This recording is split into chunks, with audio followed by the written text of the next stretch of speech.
Professor Abid Hussain Thangal. Sir, ചേലക്കരയിലെ അപകടവുമായി ബന്ധപ്പെട്ടുള്ള കാര്യങ്ങളാണ് ഇവിടെ ചർച്ച ചെയ്തുകൊണ്ടേയിരിക്കുന്നത്. അതിൻ്റെ യഥാർത്ഥ കാരണം ഇതുവരെ KSEB കൃത്യമായും പഠിച്ചിട്ടുണ്ടോ എന്നെനിക്ക് അറിഞ്ഞുകൂടാ.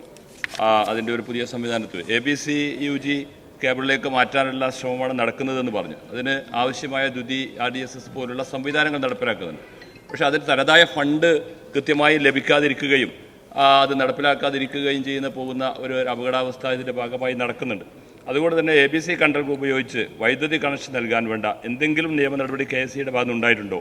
ഇതിനു വേണ്ട standard estimate Kerala regulatory commission അംഗീകരിച്ച് നൽകിയിട്ടുണ്ടോ ഇതുവരെ? അത് കിട്ടാനുള്ള നടപടി സ്വീകരിച്ചിട്ടുണ്ട്. അത് പെട്ടെന്ന് കിട്ടുന്നതാണ് പ്രതീക്ഷ.